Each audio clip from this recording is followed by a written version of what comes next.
This is a chart C on page 6. It is on other important judgments. These are general judgments which come useful for getting bail on various topics.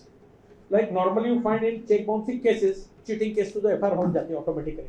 म्हणजे वसिला असेल फिर्यादीच्या तो FR पण करून घेतात 406 428. So here Supreme Court says, I am reading that para 8 from the bold portion, that it is to be seen if a matter which is essentially of a civil nature, given a cloak of a criminal offence, criminal proceedings are not a shortcut of other remedies available in law.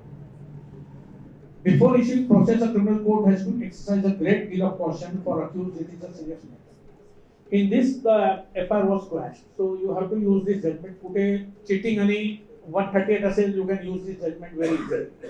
But you have to use that with effort of attaching it in the application, reproducing that relevant para in your body of the application, and reproduce the citation and refer to the judgment in the prayer also while you're making a prayer. So once the judgment is cited in the prayer that you grant me bail in light of the judgment citation, so then it becomes very, very difficult to disregard a Supreme Court binding direction.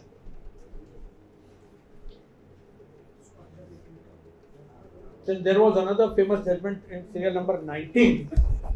This should be usually cited in all ABN bail applications. You should keep it ready. It is Sajjan Kumar Mitra versus State of Maharashtra. This is on provisional cash bail. Bail दिला ना, it is very difficult to convince a court that cash bail पण आत्ताच द्या, आम्ही आठवड्यानंतर येऊन आम्ही deposit करणार, शुअरली देणार वगैरे. So this is a judgment there. Once a court decides to grant bail, Bombay High Court है,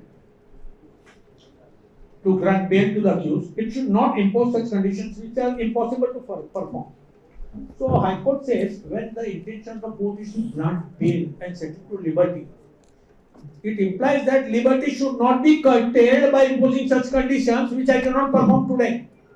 Surety, lakhachi, 50,000, I'll give, but today I can't. So don't put me in jail just because today I cannot give surety. Your intention to give me bail is being defeated by that condition. So you may please further your intention to grant bail by giving me provisional cash bail as is directed by Honorable Bombay High Court, which judgment I am attaching here. Magistrates have the power to release accused initially on bail, furnishing cash bail, thereafter asking him to furnish sovereign surety. ज्याच्यात एक last para पण होता that this judgment should be circulated to all the registrars and magistrates in the lower courts. So that para also you can point out, but attach the judgment, then it is easy when you make application for cash bail. So it becomes easier to get bail. आता आम्ही एक bell घेतला होता supreme court वरून gang rape मध्ये, आणि ते bell घेतल्यानंतर आम्ही सेशन कोर्टला आलो टू फर्निश बेल ऍप्लिकेशन टाकली. तर नाही मी गँगरेप आहे कसं करणार, मी साइटेड दी सज्जन मित्रांनी केलं सेम डे कॅश बेल 50,000. आम्ही रिक्वेस्ट केली 30,000, त्यांनी कॅश बेल दिला. Same night the person came out session court gangrape case मध्ये कॅश बेल दिला because of this judgement. It is very important judgement. If the client is to be favored by getting him out on the same day, that is different. Of course, sometimes I find advocates who tell me, माझा client ने fee अजून पूर्ण दिली नाही, बाहेर आला की देणार नाही. So once you start getting this kind of orders and citations, no client will come to you and me fee अर्धे नंतर देणार. They will give beforehand. I have an opinion, my personal life experience. Client से भी जो भी बाकी रखा ना कि बाद में आएगा, उसको राइट अप कर देने का. राइट. दिया प्यार से ठीक है, नहीं दिया कोई बात नहीं, तकलीफ है जब आएगा देना, नहीं तो भी नो प्रॉब्लम. ऐसा बोल दिया ना, क्लाइंट भी टिकता है, दोबारा आता नहीं. अगर उसके पीछे पैसे का चिक चिक किया तो कभी कभी क्लाइंट भी टूट जाता है, आगे भी 4 बात बुरा बोलता है और क्लाइंट लाने का रहेगा, दूसरा रेफर करेगा, अच्छी बातें बोल के वो भी नहीं करता है. So it is better not to only run after money. Run after success, money will be at your feet, clients will be at your feet. And there will be very big difficulty in sessions court के विक्रोल से काम matter इतना ही. But then it is your successes which is required. I want all advocates should prosper not merely by making money, but making money by the branding that yes we are getting orders, so we are getting clients and making money. So there will be no difficulty in getting matters also. Then there is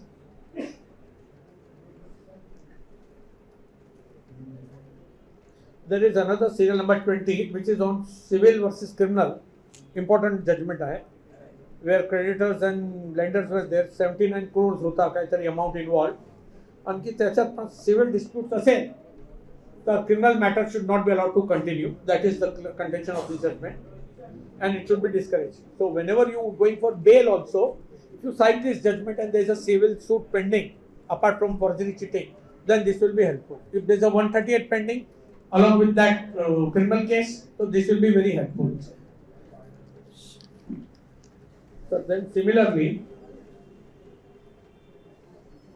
next judgment, Supreme Court, again it is very important. I'll read this. M. Suresh and others, page 7, serial 21. M. Suresh and others versus State of Andhra Pradesh and another. Merely because the case involves a civil dispute does not itself bar remedy under criminal law if the case is made up. Supreme Court says this, no problem. Civil dispute असेल तरी criminal होऊ शकतो. परंतु at the same time, process of criminal law cannot be placed into service merely for settling a civil dispute when no offence is committed. You must have seen often bank loans are given. When you default, 138 is filed, then cheating is also filed. Till I defaulted, there was no cheating. How can default of a civil transaction or a loan be a criminal offence at all? So this judgment helps over there. Then similarly, sir, next judgment is on certain guidelines regarding inefficiency in trials बद्दल आहे हा. आपण दररोज trial चालवतो ना साहेब. Trial मध्ये कसं असतो ना, चीफ झाला, मॅजिस्ट्रेट सर म्हणतात sir come on please proceed with the cross. If you ask for the evidence, they rarely give you the evidence. You have to make notes while a chief is going on, and then if you ask for printout, they say no, printer nahi hai nothing. Now Supreme Court has issued a guidelines in this thing. This is solve our problem. 2017 ची judgment आहे ही. In this Supreme Court says it is a suo motu petition. Judgment is 33 2017 आहे. Next the full judgment attach केली आहे मी. 4-5 पानाची judgement आहे आणि त्याच्यात लिहिलं आहे all high courts and registries should be taking note of it. The depositions of witnesses must be recorded in typed format using computers in the court to dictation of the presiding officers in English wherever possible, so that readable copies and true copies are available straight away and can be issued to both the sides on the date of the examination itself. ही judgment जर तुम्ही टाकली तर you will not be forced to cross examine on the same time until you are given a certified copy of the evidence. त्याच्यात आहे certified copy has to be given. त्याला certified करून दिला पाहिजे त्याच वेळी. In that judgment it is there. So if you note this judgment for trial, so it will be very, very useful, sir, because then court will not be able to compare. You cannot do a cross examination until you have the chief in your hand. And it has to be a printout certified by the magistrate as a true copy. You make the application, attach the judgment, he'll have no option but to give you. I've been using it in all the trials wherever I conduct. And I'm succeeding. Because there's no way Supreme Court can be disregarded. And especially when you make a judicial application for furnishing a certified copy based on this judgment and a prayer in that citing this judgment, then it will be impossible for a presiding officer, whether session judge or a high court judge who is conducting trial, if at all, in original jurisdiction, or a magistrate to refuse certified copy of the same day without considering why he is refusing. Otherwise, he can refuse and you can say, fine, I'll do the trial when you give me the copy. I'll conduct my cross later on. Sir, 5 minutes. Sir, परवानगी आहे? Audience, I can take you also? Yes. त्यानंतरची एक अजून एक judgement आहे Zahoor Haider Zaidi versus CBI. This was a case of Jammu and Kashmir. This is decided on 5/4/19 bail application, where an IPS officer had shot dead somebody. He had committed a murder. He was arrested. Mr. Zahur Zaidi is an IPS officer. He was in custody for 19 months. He went for bail. CBI objected, saying that accused is being highly paid police officer who intimidate and influence witnesses. It was held that bail ought not to be denied on that ground. म्हणजे कोर्टाला सीबीआयनी भूमिका घेतली होती की हा मोठा उच्चस्तरीय अधिकारी आहे, आयपीएस ऑफिसर आहे, आणखी त्याला बेल दिला तर साक्षीदार लोकांना दबाव टाकणार आणि ते दखल देणार तपास कामात किंवा खटल्यात चालता वेळी. आणखी आयपीएस ऑफिसरची किती दहशत असते सगळ्यांना माहित आहे.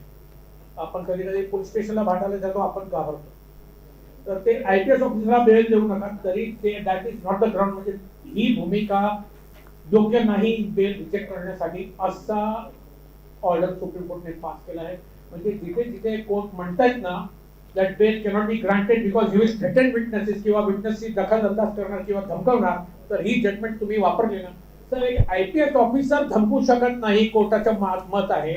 आणखी ते मर्डर केस मध्ये तिथे गोळ्या घालून त्याने मर्डर केलाय, 19 महिन्यात त्याला बेल दिला, ते ground is not a ground to refuse bail. म्हणजे त्या भूमिकावर, त्या मुद्द्यावर, सीबीआयची त्या कंडिशनवर आपण ते रिजेक्ट करू शकत नाही बेल. तर आपल्याकडे जर तुमच्याकडे आय डोंट थिंक ते IPS ऑफिसर मर्डर केस असणार त्यावेळी, so then it is easy to put that paragraph and the judgment, आणि ती तुम्ही पॅराग्राफ आणि ती जजमेंट रिड्यूस केली तर सोपं होईल. प्रेयर मध्ये पण त्याची सायटेशन टाकून अनेक्शन करून टाकायचं, ते बेल मिळणं इझी होईल. म्हणजे ते पोलिसांची जे भूमिका असतील ना, दखल देणार, इंटरफिअर करणार, श्रीमंत माणूस आहे, पैसेवाला आहे, किंवा कधी कधी वकील लोकांना होत आहे, त्या वकील आहे, दखल देणार, साक्ष फोडणार, all this ground go away by this judgement. त्यानंतर आहे दुसरी जजमेंट आहे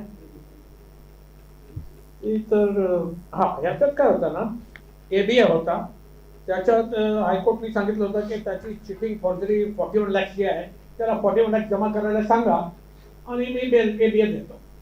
तर त्यांनी 41 लाख जमा केले आणि ABA दिला आणि सुप्रीम कोर्टला गेला की where is the ground that they can impose condition to deposit money. म्हणजे कुठे हायकोर्टकडे पॉवर आहे की बेल देताना मला पैसे जमा करण्याचे आदेश किंवा कंडिशन दिली पाहिजे. तर हायकोर्टच्या ऑर्डर ते खारिज झाला आणि सुप्रीम कोर्टने ते साईड करून टाकलं. तर तुमच्याकडे दररोज येत नसेल, पण तो EOWच्या मॅटर्स मध्ये असं असतात. मात्र याच्यात एक फरक असा आहे की बेल घेताना किंवा ABA घेताना जर आरोपीने स्वतःहून सांगितलं की मी पैसे जमा करायला तयार आहे, मग ते जमा केल्यानंतर परत जाऊ शकत नाही, बॅकफूटवर जाऊ शकत नाही, आणि त्या that becomes final till supreme court. आपण जर स्वतःहून सांगितलं तर मात्र कोर्ट ती अशी किंवा कंडिशन टाकू शकत नाही. त्यानंतर एक आहे दलित Singh versus state of Madhya Pradesh, 24 नंबरवर होती ती condition of bell.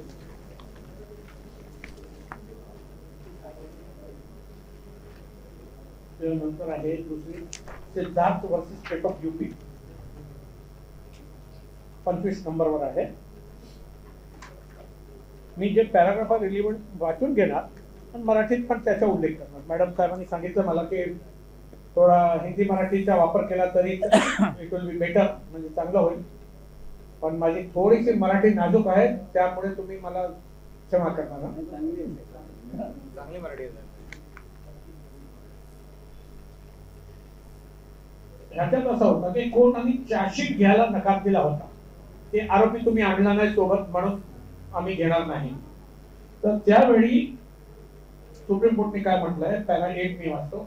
I must say at this stage that refusal by criminal courts, either through London magistrate or through their office staff, to accept charge sheet without production of the accused persons is not justified by any provision of law.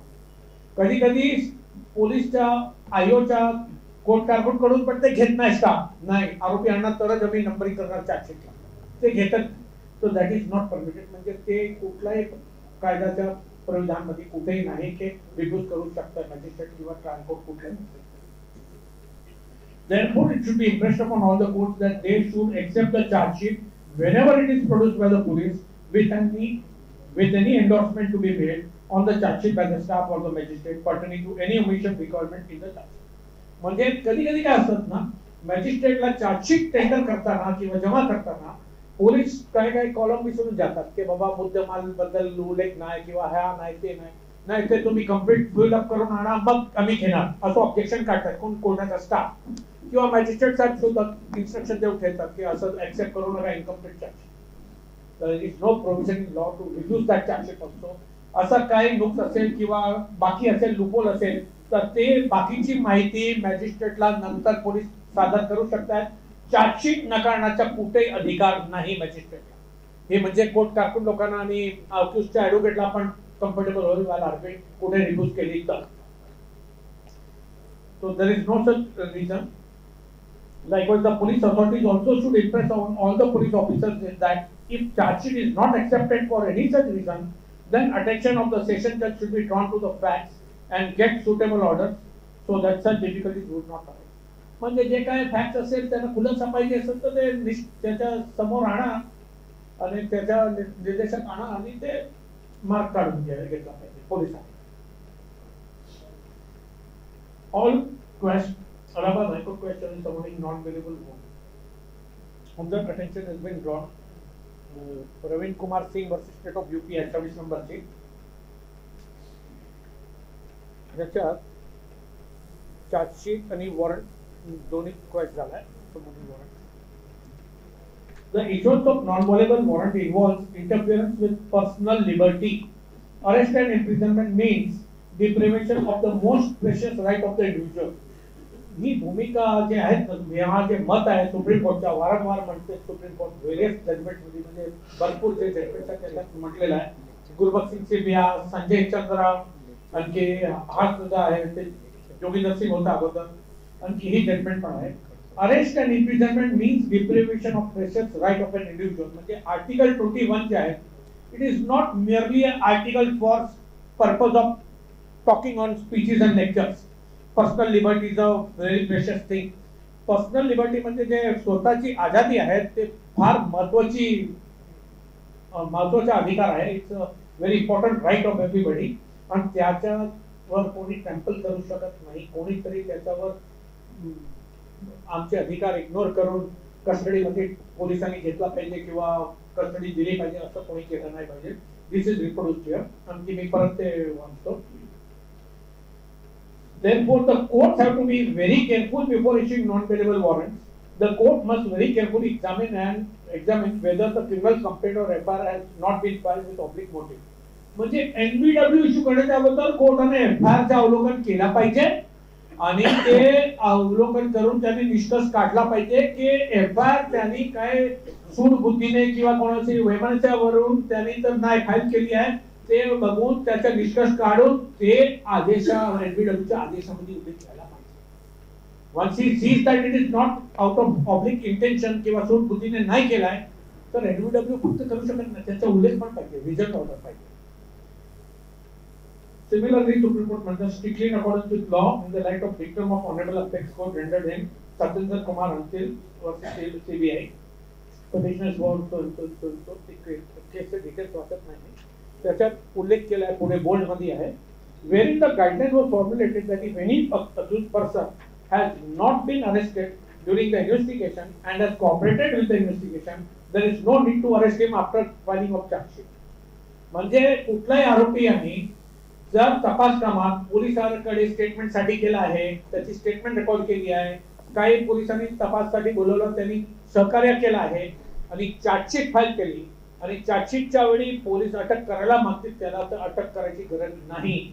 आणखी जर थोडा वकील लोक आपल्यामध्ये जे हुशार वकील असतात त्यांनी फक्त ही जजमेंट नाही दिली पाहिजे त्यावेळी मॅजिस्ट्रेटला, परंतु एबीए साठी डायरेक्टली अप्लाय केलं पाहिजे. एबीए साठी अप्लाय केला की ऑटोमॅटिकली जजमेंट येईल, कस्टडी नॉट रिक्वायर्ड आणि एबीए मिळेल. मी पण आता एक सेशन मध्ये जजमेंट ऑर्डर घेतला या जजमेंटच्या आधारावर. 8 कोटीची चिठ्ठी 219 पासून माणूस दुबई मध्ये आणि ईओडब्ल्यूचा केस होता. ही जजमेंट टाकली इझिली मिळाला. भरपूर पोलिसांनी अलिगेशन केले बँकच्या पैसा हे सगळं डॉक्युमेंट सगळं पोलीसकडे, अकाउंट फ्रीज आहे. मग कशा कस्टडी कशाला पाहिजे? कुठला असा मुद्दा आहे जे पोलीस अधिकारी मला ताब्यात न घेताना तपास करू शकत नाही अशी एक पण भूमिका पोलिसांनी मांडली असेल तर मी जायला तयार अशी आर्ग्युमेंट केली. तुम्ही पण जर रिमांड ऍप्लिकेशन पाहिली ना, कुठली रिमांड ऍप्लिकेशन तुम्ही बघा, अशी कुठली भूमिका पोलिसांनी मांडली नसेल की कस्टडीमध्ये घेतल्याशिवाय आम्ही तपास करू शकणार नाही असं वाक्य कुठेही येत नाही. तर आपण जर उलट त्याच्यावर टाकलं ना आर्ग्यू करताना, साहेब या केसमध्ये पोलिसाच्या कुठेही मत नाही की मला ताब्यात न घेताना ते तपास त्याची अडकेल किंवा तपास होऊ शकणार नाही, मग माझी कस्टडी कशाला, मला तुम्ही एबीए द्या. कस्टडीमध्ये पण माणूस आला असेल तरी साहेब पुढील तपास ते मला कस्टडीमध्ये ठेवून, मला कस्टडीमध्ये नाही ठेवला तर पुढील तपास होऊ शकणार नाही. मग त्यावेळी अशी भूमिका घेतली, मी जजमेंट टाकली की ऑटोमॅटिक त्यावेळी सुद्धा आणि पर्सनल लिबर्टीवर आपण गुरबख्श सिंग किंवा संजय चंद्रा आणि ही जजमेंट टाकली किंवा त्याच्यात उल्लेख केला बॉडीमध्ये आणखी ती हार्ड कॉपी दिली अक्रॉस द बार, तो दॅट शुड बी सफिशियंट. म्हणजे त्याच्यावर आपल्याला मिळू शकतो बेल, मला असं वाटतं. त्यानंतर 27 नंबरवर आहे, Allahabad high court had reduced to quash chargesheet and proceeding. मी पहिला इंग्लिशमध्ये वाचतो. चार्जशीट आणि ट्रायलची प्रोसिडिंग क्वॅश करण्याची याचिका होती. अलाहाबाद हायकोर्टने रिड्यूस केलं. The execution of a sale deed during the pendency of a suit attract the doctrine of dispendence. म्हणजे एक सूट चालू होता, दिवाणी खटला चालू होता. या दरम्यान चालू असताना काही एक एग्रीमेंट झाली कोणाची, एक पार्टीने स्वतःची प्रॉपर्टी इतर कोणाला विकली, काहीतरी एग्रीमेंट केली. But from the reading of chargesheet it stand it is evident that there is no element of criminality which can stand. म्हणजे असं झाला होता की खटला चालू आहे दिवाणी न्यायालयात, आणखी ती प्रॉपर्टी एने बीला विकून टाकली, आणखी ते चिटिंगचा केस म्हणून खटला चालू असताना विकली म्हणून एफआयआर झाला होता. तर ती क्वेश्चन करायला नकार दिला आहे कोर्टाने. सुप्रीम कोर्टाने मत काय घेतलं आहे की it attach the doctrine of dispendence. म्हणजे कोर्टाचा जे निकाल येईल, डिसपेंडन्स म्हणजे जे दिवाणी खटला पेंडिंग आहे त्याच्यात निकाल जे येईल ते लिस्ट म्हणजे खटला, डिस्प्यूट. पेंडन्स म्हणजे पेंडन्सी आहे, म्हणजे ते पेंडिंग आहे कोर्टात. ते लिस्ट पेंडन्सचा अर्थ ते असतो. लिस्ट पेंडन्सचा जे असर आहे ना, जे निकाल येईल that will be binding on the person whose buying. म्हणजे जे विकत घेतोय त्याच्यावर ते बंधनकारक आहे. Thank you for listening. बंधनकारक आहे ते. त्यामुळे असा केसेस मध्ये एफआयआर आणि प्रोसिडिंग चालू ठेवणं योग्य नाही, म्हणून ते क्रॅश केलं. Where a civil dispute is sought to be given a criminal wrong, hence the equal judgment is set aside and cancelled. ते म्हणजे सिव्हिल डिस्प्यूट्स मध्ये आपण जर पूर्ण व्यवस्थित स्टडी केला ना केसच्या एफआयआरच्या फॅक्ट, तर ही जजमेंट टाकली कुठेही सिव्हिल असेल ना ती टाकली की it becomes more easier to convince the presiding officer. म्हणजे माननीय न्यायाधीश किंवा मॅजिस्ट्रेट साहेबांना आपल्याला योग्यरित्याने आपली बाजू मांडून आपण कन्व्हिन्स करून आपण घेऊ शकतो आपला फेवरची ऑर्डर क्लायंटसाठी.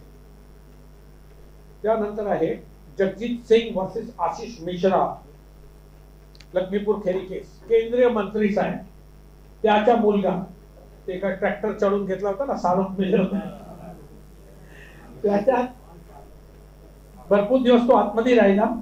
त्यानंतर त्याला बेल मिळाला. मात्र फिर्यादी मॅडम गेली. Before this I tell you, एक केस होता, म्हणजे बिफोर दिस जजमेंट मी टाकली नाही, चुकलो.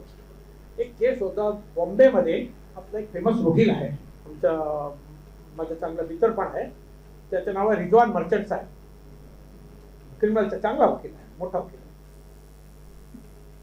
ते कोर्टात प्रॅक्टिस करायला गेले होते, प्रॅक्टिस करत होते, अपेअर होत होते कुठेतरी आणि परत येत होते. तर त्यावेळी भरपूर पाऊस आला मुंबईत.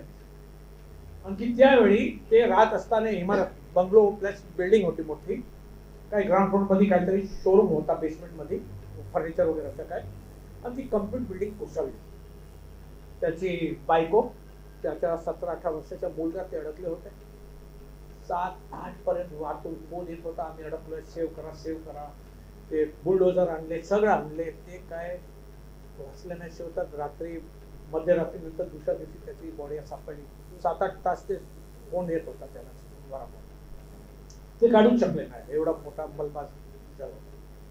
तर ते ऍडव्होकेटच्या मुलगाने बायको गेली, पोलिसांनी केस घेतला, नेग्लिजन्सचा म्हणजे जे 306 गुन्हा दाखल झाला. बिल्डर लोक गेले म्हणजे कोर्टात एबीए साठी. हायकोर्टला रिजवान मर्चंट साहेब स्वतः अपेअर झाले. बिल्डर साठी रामजेठ मलानी साहेब होते. मग वकील साहेबांनी केस सोडून दिलं. ते त्यानंतर ते मॅटर इकडे रिजेक्ट झाला त्याचा एबीए. त्या मॅटर नंतर ते मॅटर गेला सुप्रीम कोर्टला. सुप्रीम कोर्टला मॅटर गेला की ते आरोपी जे होता ना ते आणि त्याचे इतर लोक होते, मारवाडी होता, संदीप कुमार बापना नाव आहे त्याचं, फेमस जजमेंट आहे, Sandeep Kumar Bapna and others versus state of Maharashtra. ते संदीप कुमार बापना ते नाही नोट केला तरी चालेल, पण तुम्हाला बॅकग्राऊंड सांगतो. ह्या जजमेंटच्या अगोदर हे बॅकग्राऊंड आवश्यक आहे. How the law changes in supreme court by various decisions. ते सुप्रीम कोर्टाने त्यावेळी रिजवान मर्चंट साहेब स्वतः आर्ग्यू करायला गेले आरोपीच्या विरुद्ध सुप्रीम कोर्टला. ते सुप्रीम कोर्टाने सांगितलं तू, सिनियर काउन्सिल पण केला होता त्याने तिकडचा सुप्रीम कोर्टचा मोठा काउन्सिल. सुप्रीम कोर्टाने त्यावेळी 2 मुद्दे ठरवायचे होते, बेल द्यायच्या ते दुसरा मुद्दा होता, आणखी ते whether complainant can be heard or no at this stage.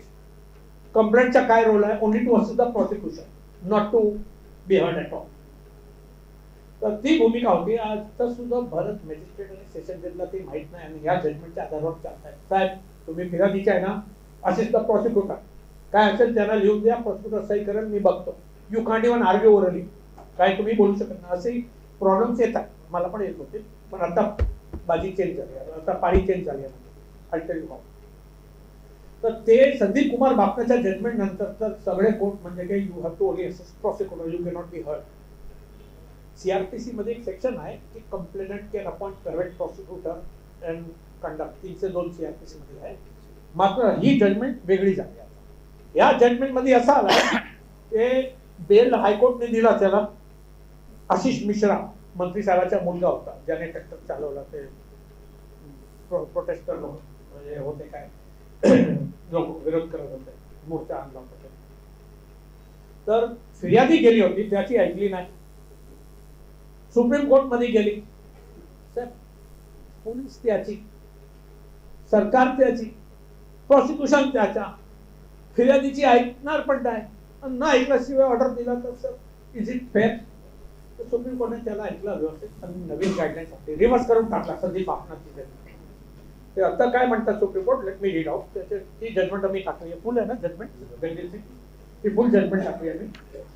Supreme court para 19 मध्ये म्हणतात the victim's right to participate in criminal trial is her right to know the status of investigation, not only trial. गुन्हा दाखल झाला, तपास चालू आहे, त्याच्यात काय काय तपास केली आहे त्याचा अधिकार सुद्धा आम्हाला आहे फिर्यादीला की तुम्ही आम्हाला कळवा, पोलीस साहेब, तपास अधिकारी साहेब, की तुम्ही काय तपास केली आहे, कुठल्या स्टेजवर आहे तपास. and to take necessary steps or to be heard at every crucial step of the criminal procedure. म्हणजे तपास मध्ये प्रत्येक स्टेजवर तुम्ही फिर्यादीच्या वकील म्हणून गेले तर पोलिसांनी तुम्हाला कळवला पाहिजे की काय स्टेजवर आहे. आणि जर तुम्हाला काय सजेस्ट करायचं किंवा तुम्हाला काय पोलिसांना सांगायचं साहेब माझी अजून पुढे असं बाजू ऐकून घ्या आणि हे माझा मुद्दा अजून आहे, तर ते पोलिसांनी दखल घ्यावा लागेल असं मी म्हणत नाही, सुप्रीम कोर्ट साहेबांनी ठरवलं आहे. या पॅरा 19 मध्ये ती जजमेंट अनेक्स केली आहे. याच्यात पॅरा 207 ते 223 वर आहे. ते पेज नंबर पण दिला आहे, त्या चार्ट मध्ये पेज नंबर वगैरे आहे. म्हणजे जजमेंट पण कुठला पानावर आहे ते पण लिहिलेलं आहे. म्हणजे पॅरा 19 कुठला पानावर आहे ते पण लिहिलेलं आहे 216. त्यानंतर दुसरी पॅरा आहे 217 पानावर 23 number para. Victim cannot be asked to await the commencement of trial for asserting his her right to participate in the proceeding. म्हणजे जे फिर्यादी किंवा बळीत पडलेला मनुष्य असेल किंवा महिला असेल त्यांनी खटला सुरू झाल्यापर्यंत थांबावा लागेल त्याची बाजू ऐकण्यासाठी. ते तसं नाही. म्हणजे अगोदरची भूमिका म्हणजे he should be heard at every stage of investigation, that is upheld. म्हणजे he has a legally vested right to be heard at every step post occurrence of an offence. म्हणजे गुन्हा घडल्यानंतर म्हणजे एफआयआर दाखल झाल्यानंतर टेक्निकली ते त्यानंतर प्रत्येक स्टेजवर त्याची बाजू ऐकली पाहिजे संबंधित लोकांनी, म्हणजे पोलिसांनी. अँड त्यावेळी तर कोर्ट नाही, पोलिसांनीच ऐकला पाहिजे. And such a victim has an unbridled participated right. म्हणजे असा बळी पडलेला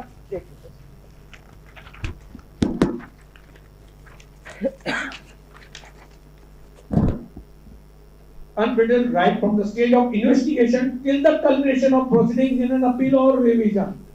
म्हणजे फ्रॉम द डेट ऑफ एफआयआरच्या नोंदवण्याच्या तारीख पासून टिल चार्जशीट इज फाइल्ड किंवा टिल ट्रायल इज ओव्हर किंवा टिल अपील इज देअर किंवा अपील नंतर रिव्हिजन असेल किंवा सुप्रीम कोर्ट पर्यंत असेल, तिथपर्यंत प्रत्येक स्टेजवर प्रत्येक मुद्द्यावर फिर्यादीची बाजू ऐकली पाहिजे.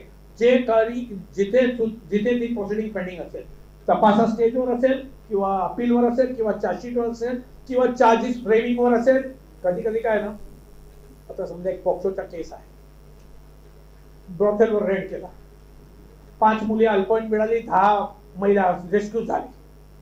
आणि पोलीस केस करतात आणि पिटाच्या केस करून सोडून देतात. तिथे फिर्यादी बळी पडलेली महिलाचा अधिकार आहे. साहेब, मी अल्पवयीन होती, मला माझ्या मर्जीशिवाय आणलाय, तर पहिला तर किडनॅपिंगच्या सेक्शन लावा. माझ्या मर्जीशिवाय मला डांबून ठेवला आहे, तर तिथे रेपच्या सेक्शन लावा. एक दिवसात 4-5 लोक मला हे सेक्स करून जात होते, ते पैसे कमवत होते, 376D लावा आणि ते आरोपीला 376D नंतर तुम्ही त्याच्या अन्वये तुम्ही त्याच्यावर एक प्रोसिक्युशन लावा. तर complainant can come at every stage and point out to the police officers, even at stage of charge sheet or even at stage of framing of charge. म्हणजे चार्जशीट झाली असेल त्या स्टेजवरही, त्याच्या अगोदरही, आणि फ्रेमिंग ऑफ चार्ज असेल त्या नंतरही आणि त्या स्टेजवरही, त्या वेळी सुद्धा फिर्यादी त्याच्या वकिलाच्या मार्फत किंवा स्वतः उभा राहून सगळे मुद्दे मांडू शकतात. आणखी कोर्टाने त्याची दखल घ्यावा लागेल. आणखी पुढे आहे, it is we hasten to clarify that the victim and the complainant or the informant are two distinct connotations in criminal jurisprudence. It is not always necessary that complainant is also a victim, for even a stranger to the act of crime can be an informant, and similarly a victim need not be the complainant or informant of the law. याच्यात supreme कोर्टाने स्पष्टीकरण केलं आहे. आता समजा एक चिटिंगची FIR आहे, बिल्डरने 25 लोकांकडून पैसे घेतले, फरार झाला. फिर्यादी एक आहे, बाकी लोक विटनेस झाले, विक्टिम्स. तर फिर्यादी आणि विक्टिम जरुरी नाही की एकच माणूस असला पाहिजे. त्याच्यात भरपूर लोक आहेत ज्याचे इतर लोकांचे पैसे गेले, ते सुद्धा बळी पडलेले विक्टिम आहे. आणखी ते सुद्धा कंप्लेंटच्या डेफिनेशन मध्ये येत आहेत, त्याची सुद्धा बाजू ऐकावं लागेल, फक्त फिर्यादीची नाही. आता समजा एक उदाहरण देतो तुम्हाला. एक माणसाने सुसाईड केला, त्याच्या भावानी अमेंडमेंट सुसाईड केस टाकला. मारवाडी केस होता, एक होता दक्षा बेनवर स्टेट ऑफ गुजरात होता. त्याच्यात काय झालं होतं, उदाहरण देतो पहिलं तुम्हाला. की भाऊ आणि फिर्याद दिली पोलिसांना, लेडीज नाही गेली फिर्याद द्यायला, माझ्या भाऊचा सुसाईड झाला, त्यांनी छळ केला, अमेंडमेंट सुसाईड गुन्हा दाखल झाला. काही काळानंतर तडजोड झाला, सेटलमेंट झाले, पैसे घेतले, रेकॉर्डवर आला सगळं. आणि सांगितलं आम्हाला पुढे काय कारवाई नाही करायची, आमच्या समाधान झाला, मी चुकून केली होती तक्रार वगैरे वगैरे, माझा कन्सेंट आहे. गुजरात हायकोर्टाने ती केस आणि चार्जशीट आणि प्रोसिडिंग क्वॅश करून टाकली. आता कंप्लेनंटनी कन्सेंट दिला, क्वॅश झाली. सुप्रीम कोर्ट म्हणताय नॉट सफिशियंट. त्यानंतर मयत इस्माची बायको जागृत झाली, नवरा माझा गेला, माझी इन्कम गेली, माझा सगळं झाला. हा कोण तिथे जाऊन कन्सेंट देणारा, विक्टिम मी आहे, कंप्लेनंट तो असेल. विक्टिम तर खरी म्हणजे बळी पडलेली महिला मी आहे. नुकसान माझा झालाय, जीवन माझं आहे झालंय, बर्बाद झालाय. माझी ऐकली पाहिजे होती, हायकोर्टने ऐकली नाही होती त्याची. सुप्रीम कोर्टाने त्याची बाजू ऐकली, ते क्वॅशिंग केलेला रिव्हर्स करून टाकला. सांगितलं ह्याची जिथपर्यंत ऐकली नाही तिथपर्यंत होत करू शकत नव्हतं हायकोर्ट. म्हणजे ते स्पष्टीकरण इकडे केलं आहे की कंप्लेनंट आणि विक्टिम ते दोन वेगळे वेगळे असतात. कंप्लेनंट विक्टिम होऊ शकतो, पण आवश्यक नाही की प्रत्येक विक्टिम सुद्धा कंप्लेनंट असेल. आता ते लक्ष्मीपूर खेरीमध्ये जे मिश्राच्या मॅटर 6 लोक मेले होते.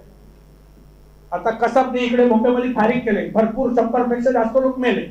फिर्यादी एकच होता, पण जे विक्टिम होते त्याचे नातेवाईक दे बिकम विक्टिम्स, त्याची सुद्धा ऐकला पाहिजे जर आवश्यकता लागली. फक्त म्हणजे की सुप्रीम कोर्ट 4 वाजता उघडून डिफेन्स काउन्सिल जाणार आणि सरकारची बाजू ऐकणार, ते आता चालणार नाही. आता विक्टिमांनी सांगितलं आमची पण ऐका, त्याशिवाय त्याला हे करू नका. तर ते नवीन लॉ सेटल झालाय in this judgment, Jagjit Singh मध्ये. फार इम्पॉर्टंट जजमेंट आहे. Yes sir. Dakshaben versus state of Gujarat आता माझ्याकडे नाही, पण जायचा अवतार आहे ना, मी त्याची सायटेशन समाधान साहेबांना आणि कुरेल साहेबांना दोघांना देऊन जाणार, ते घेऊन. Dakshaben versus state of Gujarat टाकला ना गुगल वरती, फार सोपा आहे जजमेंट. ती कंप्लेनंट आणि विक्टिमच्या डेफिनेशन वर आहे आणि ही जजमेंट पण तशी. तर 63 जजमेंट मी जमा केली आहे. साहेबांनी लय प्रेशर टाकलं होतं, लवकर करा, ह्याच दिवशी पाहिजे. आणखी मध्ये मी दिल्ली 2 वेळा सुप्रीम कोर्टला जाणार होता. कलकत्ताला माझे 1-2 मर्डर ट्रायल चालू आहे. तर त्यानंतर आहे बॉम्बे हायकोर्टची 29 नंबरवर आहे जजमेंट, पाम धावर ऑन पेरुजल प्रेसिडेंट साहेब. येस. इथून तर तक्रार येत नाही, तुमची तक्रार ना बोर होत नाही ना नाही कोणी नाही नक्की ना? नाही. सगळे आनंदी आनंदी आहे. खूप ज्ञान भेटतंय त्यांना, सगळे आनंदी आहे. आणखी यानंतर कोणाचे काही प्रश्न असेल नोट करून ठेवा. I deal with everything.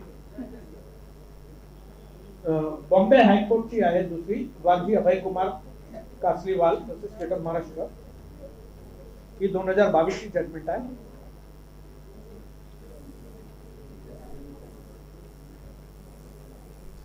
ह्याच्यात काय होतं ना, परत 138 चा केस होता. The attention of the learned जज is invited to the Maharashtra amendment of section 428 CRPC, which clearly stipulates that an application being filed before the this is about before the higher court or the court of session seeking previous bail, the learned judge shall either reject the application forthwith or issue interim order for grant of anticipatory bail. It is not expected to simply adjourn the matter without any protection in favor of the applicant. ही judgment 438 वर आहे. म्हणजे ABA ची hearing करताना कोर्टाने normally ABA मध्ये interim protection दिला पाहिजे. आणखी प्रोटेक्शन दिल्याशिवाय तात्पुरता एक्शन नाही केलं पाहिजे अशी भूमिका घेतली आहे. मात्र let me be fair and honest, this is not the correct law. Supreme कोर्टची भरपूर जजमेंटचा विचार against this, but I don't know how it has come here, but it can be used sometimes in a deserving case. You know, if a case is such that person will be ruined if he is arrested or something, it can be a ground for argument. But 2022 ची judgment आहे, that is important. त्यानंतर बॉम्बे हायकोर्टची आहे.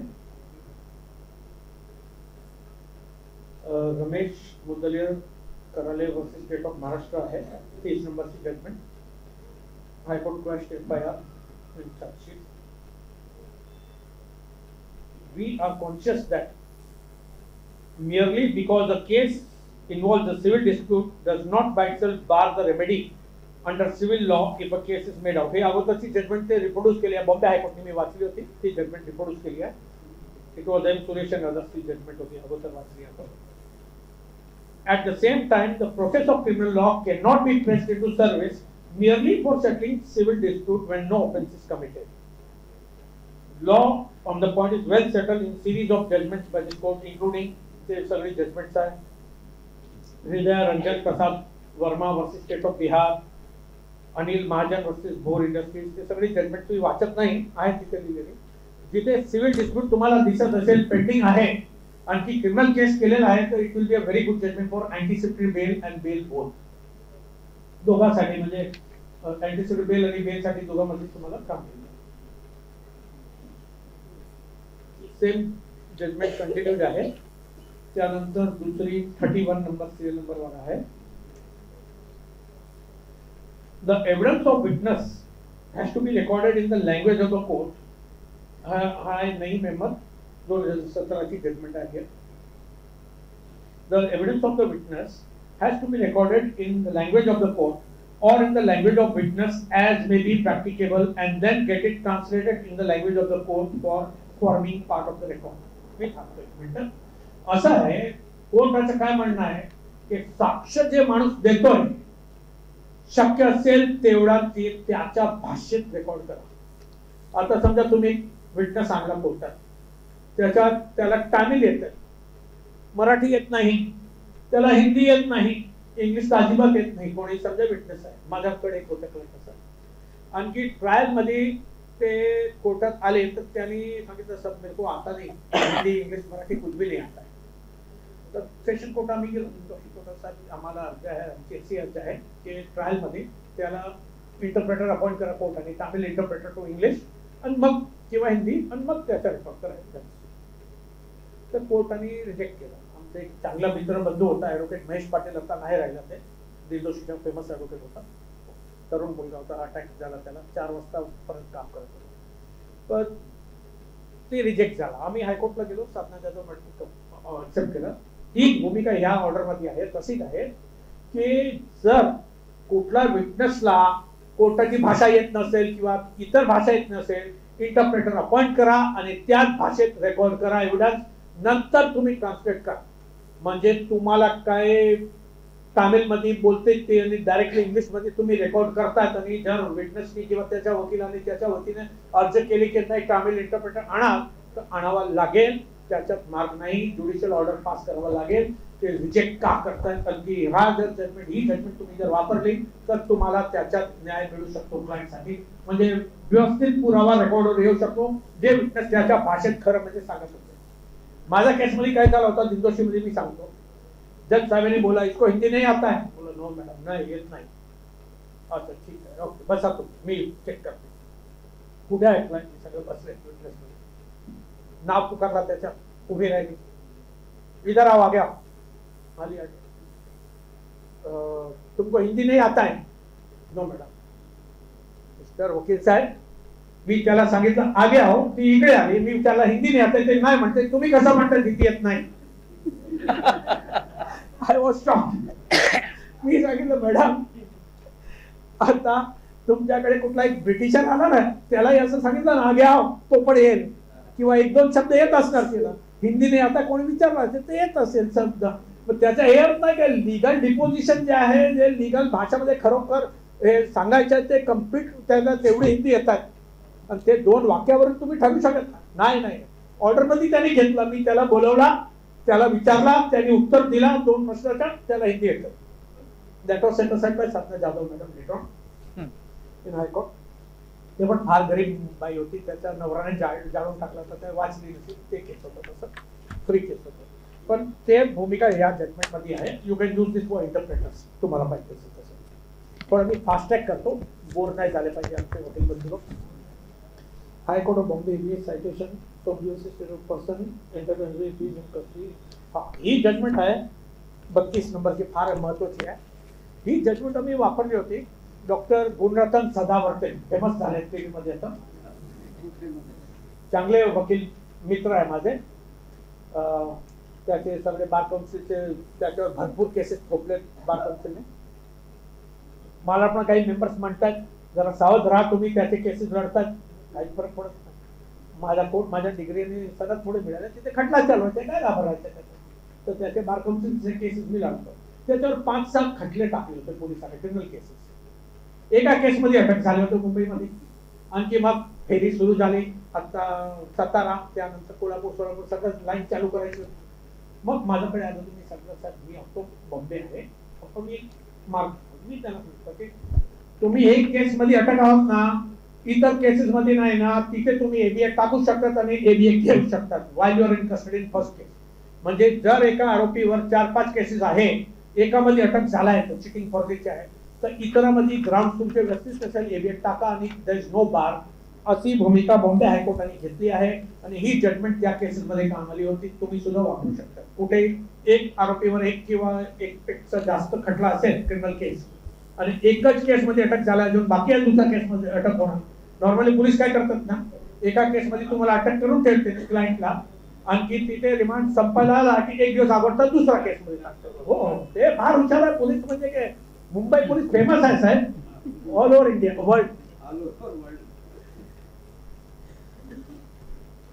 ते आपल्याला police force पण पाहिजे जे एन्फोर्स करत असेल पण जर दुरुपयोग करतात कस्टडीसाठी तर ती जजमेंट कामाची आहे सर. त्यानंतर जजमेंट नंबर 31 सॉरी 31 झाली 33 सुद्धा झाली 33 सॉरी एक मिनिट. त्यानंतर 33 that is again on chargesheet. ते आरोपीने चार्जशीट बद्दल नाही आणला ऑफिसरने आरोपीला नाही आणला चार्जशीट सोबत नाही आणला तर ते रिपोर्ट करू शकत नाही. आणि सुप्रीम कोर्टच्या अगोदर मी एक जजमेंट उल्लेख केला होता त्याचा तिथे रिपीट झालेला आहे. सत्येंद्र कुमार हत्ती ही लय फेमस जजमेंट आहे बॉम्बे सुप्रीम कोर्टची 11 जुलै 2022 ची जजमेंट आहे. त्याच्यात भरपूर गाईडलाईन्स आहे पण ती जजमेंट आम्ही फुल झाली ना फुल टाकली ती जजमेंट. ती पण तुम्ही वाचून घेतली भरपूर काम आहे. पण हा मेन पॉईंट होता की पोलिसांनी नाही केलं. आणि एक गोष्ट तुम्हाला परत मी ह्या स्टेजवर आठवण करतो मी ही जे जजमेंट्स आहे दे आर ऑल बाइंडिंग म्हणजे बंधनकारक आहे लोअर कोर्ट्सवर इन्क्लुडिंग हायकोर्टवर. They can not reverse their own judgment also. Bombay हायकोर्टचे जज साहेब सुद्धा स्वतःच्या ब्रदर जजनी पास केलेली जजमेंट रिव्हर्स करू शकत नाही until he refers it to a larger bench.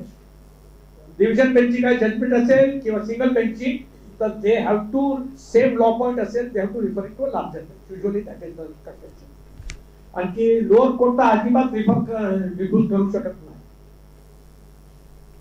In fact 2017ची एक जजमेंट आहे, कधी लागली तर मी शोधून काढतो, खानविलकर साहेबाची सुप्रीम कोर्टची, की जर कुठला जज आणि सुप्रीम कोर्टची किंवा हायकोर्टची जजमेंटचा पालन नाही केला, then he is eligible for disciplinary action also in addition to the observations in the setting aside of the order. Remind me of that judgment, we dig it out and share it. Yes, I know how the laws are treated when you cite judgments. I've been through that stage. None of the magistrate considering the bail application or that. साहेब बरोबर आहे, तुम्ही ते सायटेशनच्या paragraph हे जे आहेत ना त्याच्यात reproduce करा, पहिला शोधून घ्या ते पॅरा आहे का नाही दिलेलं ते रिप्रोड्यूस करा, ते प्रेयर मध्ये पण टाका की as per this judgment is cited in this para. 2-3 judgment असेल त्यांनी दुसरा प्रेयर मध्ये as per also this judgment cited in this para, as per this judgment now you consider my application for bail आणि एक उल्लेख टाका as per this thing which is binding जज binding law on you. Suppose we are tendering this judgment, will keep aside. No, you don't. First you write in the prayer, then you tender. Application मध्ये mention prayer body हे paragraph तुम्हाला readymade दिलेले आहेत, ते paragraph तुम्ही application मध्ये reproduce करा. जजमेंटची copy तुमच्याकडे रेडी आहे, फक्त पेज नंबरवर जाऊन ती शोधून काढायची आणि ते रिप्रोड्यूस करा आणि प्रेयर मध्ये टाका. अजून एक तुम्हाला I will not use the word trick, एक स्किल देतो तुम्हाला, very good skill I teach you. Normally, despite all this, they might see no facts are different. But there's one more skill which you can use as a thing in the prayer. That this honorable court be pleased to consider the law settled by me. Let me come to the end. Ending मध्ये ते आता बोललो आतापर्यंत ते नाही त्याच्यात. Ending मध्ये एक वाक्य आहे. This is a final line for a judge to consider before refusing. This honorable court be pleased to consider my application and grant bail in so and so FIR as per the judgment cited so and so here वगैरह वगैरह, because the same so as to enable this honorable court, ते मराठीत सांगणार नाही, so as to enable this honorable court to arrive at a just decision of the case which will also assist the appellate court to consider the reasons why it was so decided. ज्यावेळी तुम्ही ते consider ते प्रेयरची एक format मी type करून share करून टाकणार कोणाकडे, ते अशी प्रेयर तुम्ही टाकली ना तर ते अपेलेट कोर्ट म्हणजे मॅजिस्ट्रेटला लिहिला तर सेशन कोर्ट आणि हायकोर्ट आणि सुप्रीम कोर्ट, सेशन मध्ये लिहिला तर it should be helpful to high court आणि supreme court also, then that they have to give a reason. ते अपेलेट कोर्टाला मदत होईल की नाही तरी मी रिजेक्ट करतोय, then it is very difficult to reject. म्हणजे ते अपेलेट कोर्टचा उल्लेख केला ना प्रेयर मध्ये, ते ह्यामुळे माननीय ह्या कोर्टाला खटलाचा निकाल करताना किंवा बेल ऍप्लिकेशनचा निकाल करताना ही मदत होईल. जजमेंटचा कन्सिडर उल्लेख तुम्ही जर त्याची कन्सिडर केली, त्याच्यात जे बाजू मांडली सुप्रीम कोर्टाने आदेश दिला ते तुम्ही कन्सिडर केला तर ह्याच केसमध्ये नाही, फक्त ह्या केस आणि ह्या कोर्टामध्ये नाही, मात्र जर अपेलेट कोर्टाला किंवा म्हणजे वरिष्ठ कोर्टाला पण कुठेही याचिका ह्याच्या नंतर कुठली पार्टी केली तर त्यांना सुद्धा मदत होईल. तर तशी प्रेयर टाकली ना, देन इट इज लाईक साहेब तुम्ही इकडे काय करा, ते हायकोर्टला पण ही मदत होईल, म्हणून तुम्ही कृपा करून त्याच्या लक्ष ठेवून ऑर्डर ते योग्य पास करा. वाटतंय ना काय फरक पडेल अगर आप मजिस्ट्रेट होते तो पड़ता था ना फर्क सर. तो ये जरा आप ध्यान रख लेना, मैं इनको आप लोग को एक दे दूंगा प्रेयर, एक फॉर्मेट दे दूंगा प्रेयर का, वैसा एक प्रेयर बना के आप कोशिश कीजिएगा तो थोड़ा ज्यादा अच्छा रीजेंट ऑर्डर मिलने का चांसेस है. अभी सब मेरे को चाहिए, मेरे वकील भाई जहां जहां मैं खड़ा हूँ प्रोग्रेस होने मांगते हैं, एक दिन ऐसा आना मांगते हैं कि साहब मी 2 मॅटर या महिन्यात रिफ्यूज केले, टाइम नव्हता. और अगर मैं 6-8 महीने बाद इनसे कभी दोबारा कहीं मिलता हूँ, अगर दोबारा कहीं प्रेसिडेंट रहे यहाँ के तो बोले मांगते हैं साहब एकही वकील सांगत नाही की माझ्याकडे काम नाही, ऐसा आना मागता इनका रिएक्शन. म्हणजे काम तर सगळ्याकडे आहे परंतु सफिशियंट काम नाही. आणखी दिस मेक्स इट व्हेरी इझी. हे चार्टमुळे तुम्हाला शोधणं, जजमेंट शोधून पटपट अनेक वापरली तर फार सोपं होतं. त्यानंतर आहे त्यानंतर परत आता 3 फेब्रुवारी 2023 रोजी या महिन्यात सुप्रीम कोर्टाने सतिंदर अंतिल मध्ये फर्दर ऑर्डर पास केलाय की आमची जे गाईडलाईन्स आहेत सिद्धार्थ वर्सेस स्टेट आणि सत्येंद्र कुमार अंतिलची जे अगोदरची जजमेंट आहे त्याचे गाईडलाईन्स हायकोर्ट आणि session court, lower court, trial court follow करत नाही. हायकोर्ट बद्दल नाही, ट्रायल कोर्ट बद्दल बोललाय आणखी ते केलं पाहिजे. मला फार दुःख होतोय आणि आम्ही आमचं दुःख व्यक्त करतोय की हे फॉलो करत नाही. साहेब कुठे गेले? साहेब तुम्ही म्हणता ना ऐकत नाही. ट्रायल कोर्ट जजमेंट त्याच्यावर हे आहे. ही 2-4 पानाची जजमेंट आहे. 36 नंबरवर ही पण अटॅच करायची. आणखी जर सुप्रीम कोर्टाची जजमेंट तुम्ही कन्सिडर करत नाही तर सुप्रीम कोर्टाची काय भूमिका असतील ते पण तुम्ही बघा. आम्ही हे पण अटॅच करतोय जजमेंट. ही एक जजमेंट अटॅच केली तर फार कठीण होईल. ह्या जजमेंटला वाचून त्याच्या मध्ये मांडलेले ग्राउंड सुप्रीम कोर्टाचे कसं ते रिझन मध्ये रिजेक्ट करणार मला जरा अजून कठीण वाटतो. आय कॅनॉट इमॅजिन की कसं ते रिजेक्ट करणार. ऑफकोर्स मेरिट्स पाहिजे तुमचे केसेस कसं तुम्ही